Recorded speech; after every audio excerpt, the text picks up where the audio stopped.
Unfortunately, Senator, I can't give you our analysis or my analysis going back into that schedule of time. But I can tell you the things that we've done in the last year that we hope would prevent some of those issues to occur. And that's what my assurance is. In this course of time, we contracted with the California Highway Patrol for management supervision of our Office of Protective Services. I believe that has a positive effect for what I see. When you tour Porterville Developmental Center, get a perspective from your perspective, which I would appreciate. Okay. That's not changing the question. These are significant and important issues. The overall command and control part there requires constant maintenance and the best supervision. So at the Department of Developmental Services, we also have a California Highway Patrol contract relative to supervising our staff of OPS, Office of Protective Services, to look at those issues. And it's not intermittent. It's a constant oversight and review. I'm encouraged by that, but I've already shared with you candidly what the other structural challenges we have. And so many of the issues we have is the ever increasing needs for supporting individuals, have severe behaviors, have already demonstrated it through a criminal justice process, that also have challenging intellectual repertoires. So that presents a real challenge. And we are now, as you know, projecting a expansion of some of that capability to serve those individuals at Porterville. In the community, right. How, if at all, can you or are you ensuring that the victims of these crimes are receiving appropriate follow-up care?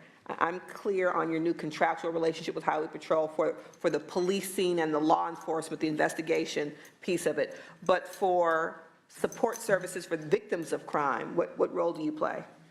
Our role, if those victims of crimes, our fiduciary role comes in the justice system as part of that normal process. But the other part is if there are clientele through our regional centers, every one of our clients have a regional center attached to them, and that support system for them that would be necessary, if I'm reading your question correctly, would be part of that process. So we have follow along relative to that through that regional center in perpetuity for that individual. So those are for people who are placed out in the community already. What about those who are in the developmental centers? Everyone in the developmental center is also a member of a regional center. And so that's where they would get those. That's where the continuity of service would be.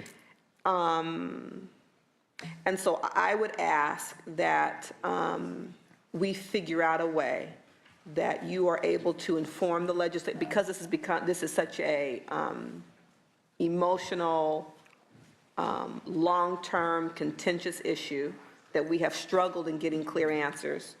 I would hope that there would be some way that you could consistently report to the legislature these numbers, the findings, what's taken action, just so we are forever kind of current in our understanding of the actions the state agency has taken as we read press inquiries, as we get calls from constituents, as we hear from the advocacy community. Empowering us with that information, I think would be very helpful. I think I can commit to you that we will find the ways and means to satisfy that request. Moving on to disparity in services, LA Times did an article several years ago now that really talked about the disparity in the regional center system. Through that, there was the Select Committee on Autism had a hearing, or several hearings.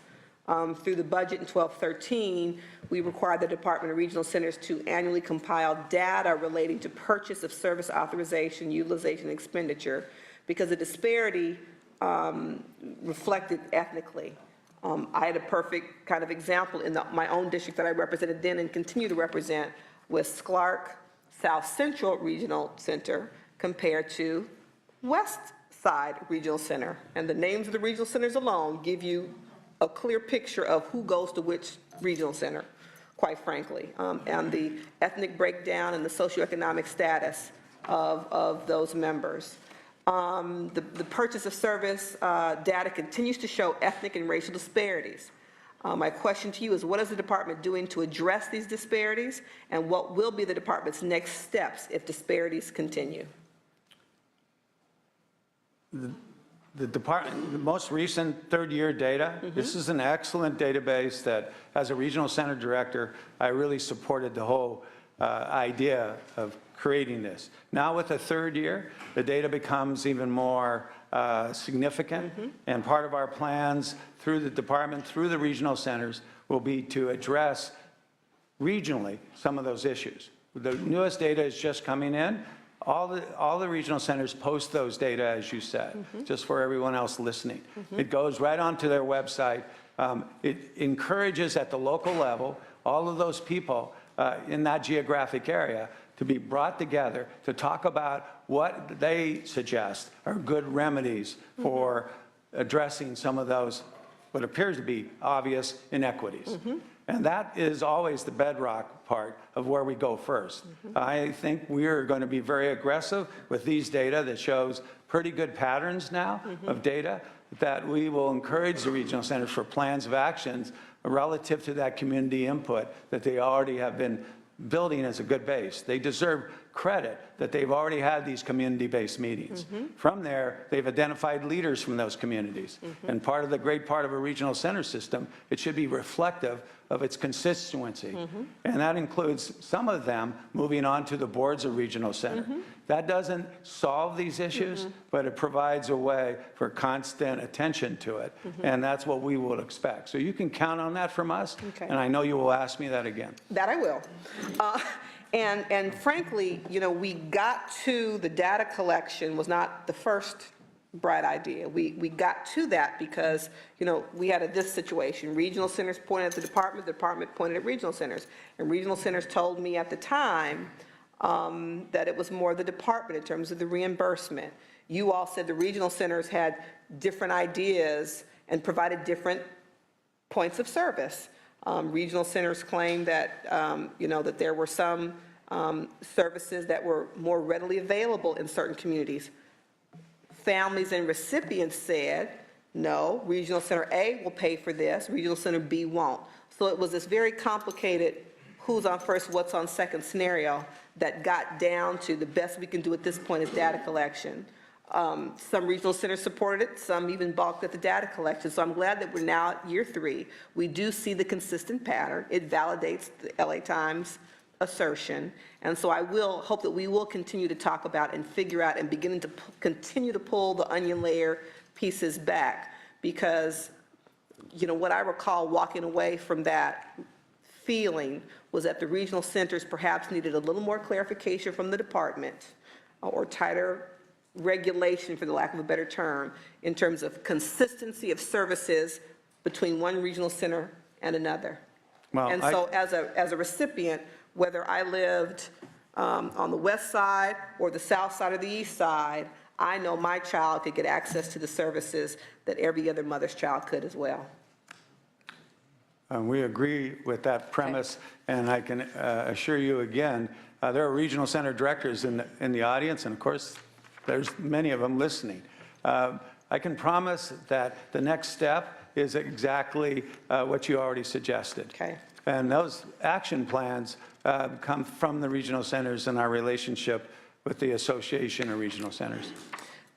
One final question on the disparity piece. It was also determined that non-English speaking families are less likely to seek regional center services and tend to utilize critical services either through health clinics or providers in their community who were more culturally and linguistically diverse and had the capacity to communicate and provide appropriate services.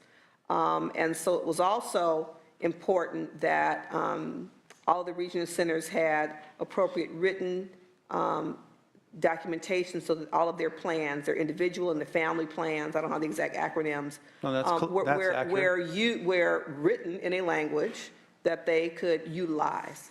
Where are we on that process? Well, I think we're very Are sensitive. you monitoring that? Yes, but yes, I believe so. But one of the things I want to reinforce is that is the vehicle by which we're going to measure our participation. Because I'm very familiar with everything you just said from the region I left less than 10 months ago. Santa Clara County is no small county, and it's very culturally diverse, as you already know. Everyone in this room knows. The significant part about that is the forward movement by those families in their participation I alluded to before as a leadership role to identify that participation. So it's not going to be a casual, maybe we're going to do that. We're already approximating it. So that'll be a high priority for us and my regional center friends. And I hope that we're smart and strategic in that and perhaps learn from the experiences and in the rollout of some of our other massive programs. And, you know, I don't know that it's always fair that we would expect a monolingual Spanish-speaking mother of a child with developmental disabilities to come to meetings and in addition to try to manage her life and get her child the services he or she needs, but the responsibility is then on her to make sure the regional center understands the best method of supporting her. You know what I mean? Yeah, no, and so exactly simply through the community, I hope that there's more. I hope there's more, like the regional centers are printing the materials in a variety of languages and making that available, as opposed to expecting that mom or dad or family to be leaders in the governance structure of the regional centers. Yeah, I agree, and I had personal experience where many of these next directions come from community-based in their community leadership, especially in the fastest growing group, Spanish-speaking, where we come to them rather than they have to come to us. That's my hope. Excellent. Last category, and that deals with this issue around the shrinking population in the DCs, kind of the cost per bed, and the sense that the department's not moving fast enough to make the transitions from residents into the community, and that the community programs that are functioning and doing really well are operating on a fraction of the cost. That's an issue that will come up, as sure as I'm sitting here, in the budget subcommittee process, as it has historically.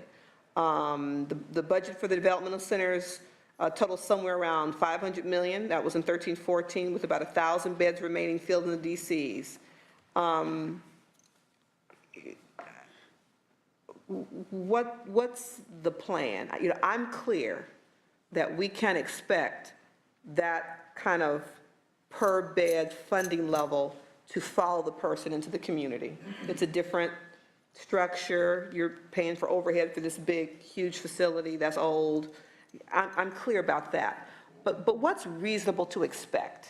That as you downsize, as we struggle to find in the general fund the billions of dollars to cover the withdrawal of federal dollars, what's reasonable for us as legislators who vote on the budget to expect in terms of when the DC funding levels will really begin to contract, and to what degree will you then be in a position to increase funding for the services provided in the community level? I'll take a step back and restate a little bit what you and I were just talking about relative to the operation of the developmental centers, and specifically those better ways of harvesting all the ideas that we already have gotten from task force of the developmental center task force and the regional center task force, the overall developmental services system task force. That topic that you just raised is right on top of the table, looking at ways and means to accomplish that. I spoke to it really briefly a few minutes ago. I guess what I'm trying to do is, and you will hold me accountable for it, give you the enthusiasm that that is a significant issue relative to utilization. First thing and foremost, as we make our moves, and I believe, I'm optimistic, make our moves of moving people to less restrictive environments that we've been successful to do, are obviously not cost neutral. And those plans are part of the normal process we take through the administration, through the legislature in these buildings. I'm encouraged that that's where we're moving in a direction, because it's in the plan itself. Anticipation of it. We have people in the room who are recipients themselves as parents of their sons and daughters as they moved out of Ag News. This was the same assurance we made at that point in time. I think they have the faith. I hope we will be able to accomplish that, Senator, as the administration moves forward. And again, figuring out a way to keep the legislature kind of apprised in direct, real talk consistently about what it's looking like, what your timing is looking like, because absent that, then you get legislators in budget committee or legislation coming forward, giving you a date certain. And when they asked your predecessor for a date certain, they weren't giving one, because it's not quite that black and white, but absent a little more definitive language, people then say, okay, well then you have a year, you have whatever. And so to attempt to avoid that kind of scenario so it can be done well and in the best interest of the residents, I think consistent communication with us is what's going to be necessary, so the hammer doesn't come down and you're not faced with a directive from the legislature to the degree that we can about a date certain. So I'm hoping that we can continue to have that conversation. Yeah, and I want to because as we continue to struggle with fiscal decisions, particularly with the additional monies that it's clear we're going to have to pay out, figuring out how to reduce that is going to be utmost on our agenda, in my humble opinion. Okay, and I almost interrupted you, but I'm sorry. it was because our conversation not too many hours ago, and enjoying the conversation with the Health and Human Services Secretary present as we were discussing just what you just said. I have confidence that we will move in that direction rapidly. That's why I'm sitting here. Thank you very much. I appreciate it. Welcome. Thank you. Thank you very much, Senator Mitchell, for very thorough and very good questions for our appointee that are before us today. Mr. Rogers, let me just make a brief comment, and I just have one simple, very straightforward question. 45 years. You have 45 years of experience. You have 45 years of deep knowledge and understanding. And it's very clear that you have lots of heart. And no one questions your heart. This is a very difficult position. And the issue of having a child who is developmentally disabled is very difficult. I used to work at Devereaux, developmental services in Isla Vista. So I used to work there as a student at UCSB, so I know firsthand how difficult it is, not just being a line staff person, but also in a supervisorial position at the time. It's very, very difficult. It can be very, very painful at the same time. And to have Senator Jim Bell's seal of approval, as Senator Mitchell mentioned a few moments ago, goes a long way with many of us, because we know he has a heart of a lion. You've been executive director or acting executive director of 4 DCs, developmental service centers. And what has been brought up on various occasions is the issue of abuse from staff to client, the issue of neglect, and the issue of sexual assaults on the clients, whether it's client to client, whether it is staff to client, the issue of very questionable deaths also at the various centers up and down the state of California. So what I think this committee is looking for, and I think we collectively thank Senator Mitchell for her very direct, very candid questions. I think what this committee is looking for is new leadership. This committee is looking for a change agent. This committee is looking for not someone who will perpetuate the status quo, but someone who's willing, ready, and able to change the paradigm and provide that bold leadership. Now, I want to go back to what I said a few moments ago, because 45 of rich experience.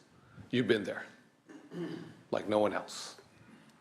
Through the trials and tribulations, through the ups and downs. I remember working at Devereaux. I remember being on several occasions being chased down the hallway, you know? And, you know, it was an experience, to say the least. I remember those times. So I know you've been there and you've seen it all. And it's a very challenging environment. And we also know, obviously, that these are among the most vulnerable, you know, members of our population in California. And what this committee is looking for, what this Senate is looking for in a bipartisan fashion, Republicans as well as Democrats together, is someone who's going to provide new leadership and not perpetuate the status quo, someone who's going to be a change agent. You have amazing experience.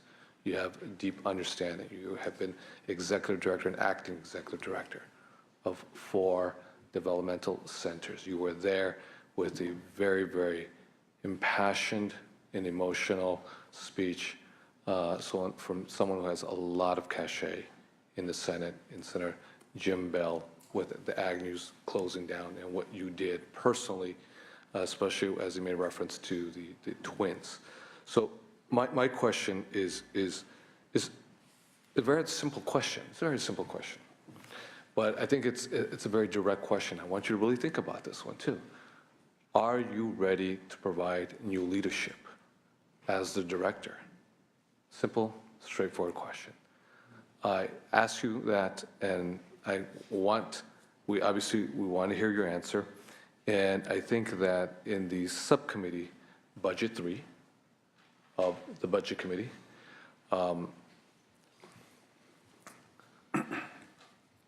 real time and real talk, and not agency bureaucratic speak, hide the ball, give answers that are vague and ambiguous, that we can't figure out what they are. And it does create an environment where members of the legislature act legislatively. Sometimes they don't have to act legislatively. There's no need. But the conditions have been created as such that they're not getting the answers that they want, that sense of accountability and transparency. And I'm not putting this on you. I just want you to understand that, okay? I understand. But that's when legislators act. When answers are vague, they're ambiguous, there's a hide-the-ball culture, and they don't feel like they're getting direct answers. And it's not real time, and as Ms. Mitchell says, which I appreciate, it's not real talk. It's this bureaucratic speak that we cannot figure out. We have to pull out a dictionary to figure out all the acronyms that everyone's trying to talk about. So the question is are you ready to provide the new leadership that this department sorely needs? The answer is very simple. I wouldn't be sitting here unless I didn't say just yes. I said yes when I was asked to come to serve. And my yes, you just described. My commitment to the people we serve, and with all of the other challenges you have in explaining sometimes difficult things in clear speech, I think you will see in what I say and how we behave. The outcome is yes, that kind of commitment. This is more than, this is not a job. It was never intended to be a job. You already know that. We've talked before. It is just that plain as Senator Bell. I'm here to serve, and that kind of service requires clear speak. And I never underestimate the power of one. And that one is everyone I have some kind of contact with that we serve. I know thousands of people, and I'm blessed because of it, and it only continues to encourage my motivation to serve. And that's why I'm sitting here, Senator. I appreciate the question. I really appreciate the question.